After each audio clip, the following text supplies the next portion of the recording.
하나님 감사합니다. 우리가 예수님을 더욱더 사랑하고 예수님을 더욱더 알기를 원합니다.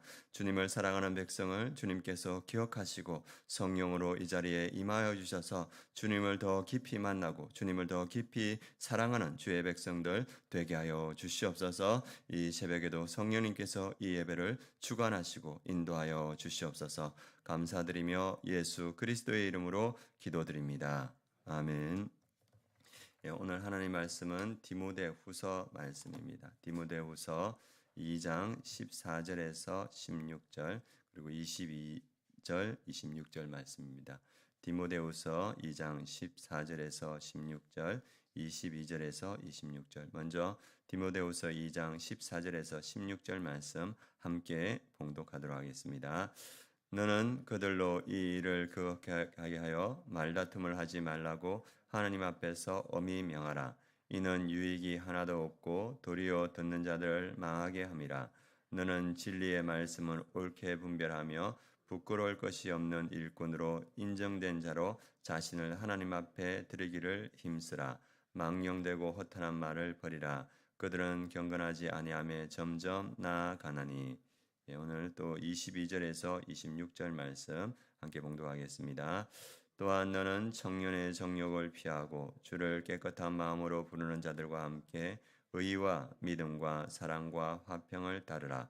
어리석고 무식한 변론을 버리라. 이에서 다툼이 나는 줄 알미라. 주의 종은 마땅히 다투지 아니하고 모든 사람에 대하여 온유하며 가르치기를 잘하며 참으며 거역하는 자를 온유함으로 훈계할지니 혹 하나님이 그들에게 회개함을 주사 진리를 알게 하실까 하며 그들로 깨어 마귀의 올무에서 벗어나 하나님께 사로잡힌 바 되어 그 뜻을 따르게 하실까 함이라. 아멘. 오늘 말씀 제목은 거짓 교사들을 대항하기 위하여 교회의 지도자들은 진리의 말씀을 옳게 분별해야 하고 깨끗한 동역자들과 동역하며 온유함으로 훈계해야 한다. 이 말씀입니다. 오늘 말씀 제목은 거짓 교사들을 대항하기 위하여 교회의 지도자들은 진리의 말씀을 옳게 분별해야 하고 깨끗한 동역자들과 동역하며 온유함으로 훈계해야 한다. 이 말씀입니다. 오늘 말씀은 교회 안에 들어온 이단에 대해서 거짓 교사에 대해서 어떻게 대처해야 되냐 그 말씀입니다. 제가 예전에 부사역자로 있을 때 담임 목사님과 함께 천안에 있는 침례교회 규모가 꽤 큰 교회에 갔었는데 담임 목사님과 그 천안에 있는 큰 교회 침례교회 목사님하고 대화하는 가운데 들으니까 그 교회에 이제 그 신천지가 와서 그 성도들이 한 50명이 이렇게 빠져나가는 거예요. 그러니까 이제 그걸 대외적으로 말하지 않고 그 교회에서 이렇게 잘 정리해가지고 수습했는데 그 이야기를 제가 이제 들어보니까 한 분이 오셔가지고 한 7년 8년 그 교회를 섬겼대요. 그 7년 8년 그 교회를 섬겼는데 그래서 되게 열심히 하셨던 것 같아요. 그래서 그분이 중직자가 됐어요. 중직자가 됐는데 알고 보니까 신천지였는 겁니다. 그래서 중직됐는데 그리고 이제 중직자가 되고 그 교회에서 영향력이 있으니까 사람들을 이렇게 만나면서 그 사람들에게 잘못된 교리를 가르치고 그래가지고 50명이 넘는 사람들이 한꺼번에 빠지니까 교회 안에 큰 어려움이 있었습니다. 그래서 요즘도 여전히 이단이 교회 안에서 교회를 힘들게 하고 있는 것을 제가 봤고 또 제가 또그 전도 훈련이 있어서 되는 전도라는 전도 훈련에 갔는데 그곳에 오신 여자 강사님이 사모님이셨는데 자기 교회 이야기를 하더라고요. 교회가 참 건강하게 이제 개척교회부터 해가지고 건강하게 성장해서 이제 뭐 40명, 50명, 60명 이렇게 하면서 이제 성도가 불어나는데 얼마나 기뻤겠습니까? 그런데 거기에 신천지가 한 명 들어와가지고 성도들을 3, 40명을 데리고 나가버렸는 거예요. 그러니까 한창 성장하다가 교회가 쑥 이렇게 내려앉게 되니까 그 목사님이 어떤 생각했냐면 나 목회 접는다. 이렇게 생각하시죠. 그리고 실제로 이제 목회를 접으려고 했는데 이 사모님이 전도의 은사가 있어서 또 그 싹 빠져나갔는데도 불구하고 전도하면서 한 명, 두 명, 세 명 그 영혼들이 믿음으로 세워지는 걸 보고 이 목사님이 힘을 얻고 다시 이제 목회에 임했다고 그 여자 목사님이 자기 교회 이야기를 해주셨습니다. 이 이단이 교회 안에 들어와서 우리가 분별하지 못하면 영혼들이 그들에 쏠리게 되고 교회가 어려움에 빠지게 됩니다. 오늘 말씀을 통해서 그 이단들이 교회 안에 들어와서 교직 가르침들을 가르칠 때 어떻게 해야 되는가? 그래서 그 리더십들과 교회 성들이 어떻게 해야 되는가? 14절에 이렇게 말하고 있습니다. 그들과 말다툼을 하지 말라고 하나님 앞에서 엄히 명하라. 그들이 이단이 판명이 되면 그들하고 논쟁해봤자 좋을 것이 없다. 그들과 말다툼하지 않도록, 성도들이 말다툼하지 않도록 엄히 명하라. 그리고 이 목회자와 또 리더십은 그 이단에 대해서 대항하기 위해서 어떻게 되는가? 너는 진리의 말씀을 옳게 분별하며, 그래서 말씀 위에 바로 서야 이단에 휩쓸리지 않는다. 그 50명이 빠져나갈 때 그 사람들이 말씀 위에 바로 섰다면 그 진리에 흔들리지 않고 바로 섰을 텐데, 말씀에 바로 서지 못했기 때문에 관계에 흔들려서 그냥 빠져나가는 모습을 봅니다. 그래서 우리가 이단에 흔들리지 않기 위해서는 첫 번째 우리가 해야 되는 건 뭐냐면, 진리의 말씀은 옳게 분별하는 분별력이 우리에게 있어야 됩니다. 목회자에 있어야 되고 중직자에게 있어야 되고 모든 성도들이 이 진리의 말씀을 옳게 분별하는 그 능력이 있어야 됩니다. 그리고 부끄러울 것이 없는 일꾼으로 인정된 자로 자신을 하나님 앞에 드리기를 힘쓰라. 그래서 윤리적으로 또 신앙적으로 거룩한 삶을 살아야 이 이단들에게 책 잡히지 않습니다. 그래서 우리의 삶이 하나님 앞에서 거룩한 삶이 되어야 된다, 이렇게 말합니다. 그리고 22절에 또 이단들이 그 교회 안에서 활개칠 때, 거짓 교사에 가르칠 때 어떻게 해야 되는가? 한번 22절 읽어보겠습니다.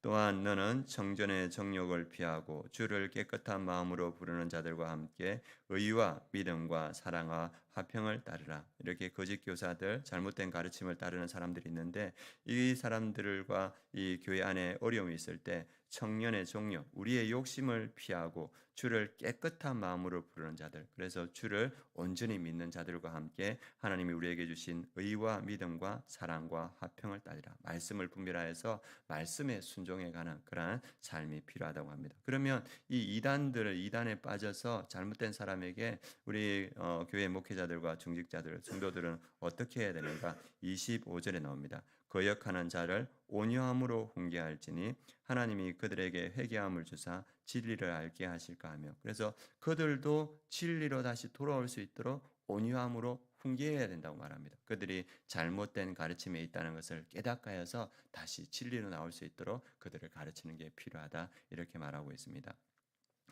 예전에 우리 그 기독교계에 베레아라는 그런 단체가 있습니다. 아십니까? 베레아, 김기동. 그래가지고 서울 성락교회 아주 유명하고 아주 힘이 있었습니다. 그런데 이제 그 교회가 나중에 이제 그 교회 진리인지 아닌지 열매를 보면 알지 않습니까? 이 교회가 나중에 성장하고 힘이 있으니까 그 교회에서 금전적인 권력적인 비리가 나왔고 또 세습하면서 교회가 쪼개지고 나누어졌습니다. 그래가지고 많은 성도들이 거기에서 이제 이건 진리가 아니다 하면서 나왔는데, 제가 섬기는 그 교회에도 이곳을 베레아를 섬기던 두 분이 오셨어요. 그래서 그게 이제 교회가 나뉘고 쫓기고 이게 진리가 아니라는 걸 깨닫고 와서 그분이 이제 자기가 베레아에서 왔다고 담임 목사님과 저한테는 이야기를 하더라고요. 그래서 거기가 진리가 아니었다. 그래서 이분들이 교회에서 섬기는데 너무 잘 섬기는 거예요. 그래서 우리 교회에서 가장 전도 많이 하는 분이 그 두 분이었어요. 가장 전도 많이 하고 목자로 섬기는데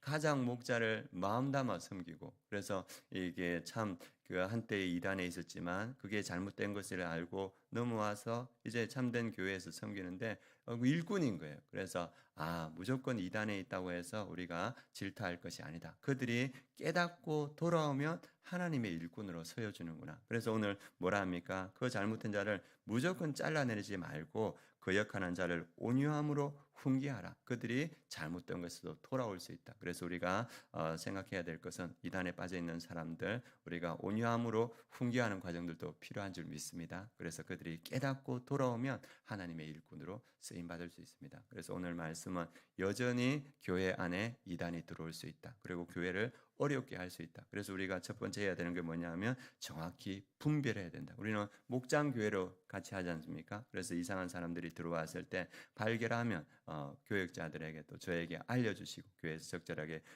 대처할 수 있도록 먼저 우리가 같이 분별해가는 게 필요합니다. 그 다음에 온유함으로 권면해라. 그들이 잘못된 교리에 빠져있기 때문에 그들이 잘못됐다는 것을 우리가 깨닫게 하는 게 필요합니다. 그렇게 하고 그들이 회개하지 않으면 어떻게 해야 됩니까? 단호하게 차단해야 됩니다. 이렇게 몇 번 금원했는데도 불구하고 자기들이 옳다 했을 때 교회 안에서 점점 퍼지거든요. 과감하게 잘라내는 것이 필요합니다. 그리고 성도들이 진리 아래서도 바른 말씀을 가르침. 그래서 우리가 깨어 있어야 됩니다. 깨어 있어야 우리가 그 잘못된 교리에 빠지지 않고 바로 설 수 있습니다. 여러분들 이상하지 않습니까? 요즘 신천지가 점점 인원수가 늘어나는 거예요. 원래 이 신천지에서 어떤 교리를 냈었냐면 14만 4천 명, 우리 신천지는 14만 4천 명만 그 천국에 갈 수 있다. 이 교리를 펼쳤어요. 근데 이제 신천지 사람이 20만 명이 돼 버렸어요. 14만 4천 명이 넘어갔지 않습니까? 그러니까 신천지에서 어떤 교리를 냈냐면 우리 중에 알곡과 가라지가 있다. 이 교리를 낸 거예요.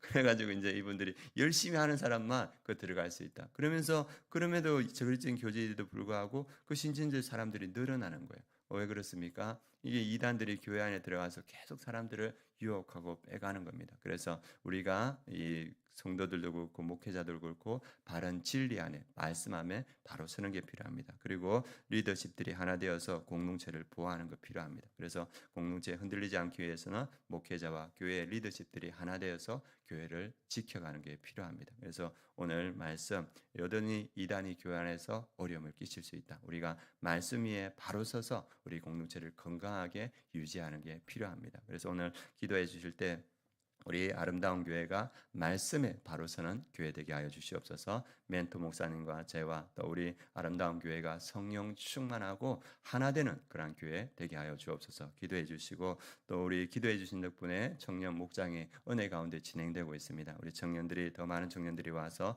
믿음으로 세워질 수 있도록 기도해 주시고 우리 가정의 자녀들이 믿음으로 세워질 수 있도록 이 시간 함께 기도해 주시기 바랍니다. 기도하시겠습니다. 하나님 감사합니다. 우리 아름다운 교회를 말씀 위에 세워주시고 진리 위에 세워주심을 감사합니다. 우리 아름다운 교회를 주님께서 이단으로부터 지켜주시고 우리 교회가 하나 되어서 영혼 구원하여 제자 삼는데 더욱 주님 쓰임받는 그런 교회 될 수 있도록 주님께서 역사하여 주시옵소서. 그러해서 하나님 아버지 이단이 발붙이지 못하는 그러한 교회 되게 하시고 주의 일에 더욱더 힘쓰는 우리 아름다운 교회 될 수 있도록 주님께서 함께하여 주시옵소서. 지금은 우리 주 예수 그리스도의 은혜와 하나님의 그 크신 사랑과 성령의 내주 충만하심이 주의 말씀 위에 바로 서서 주의 사명을 감당해가는 우리 아름다운 교회 위에 그 우리 성도님들 가정 위에 이 민족 위에 열방의 선교지 위에 지금부터 영원까지 함께 하시기를 축원하옵나이다. 아멘.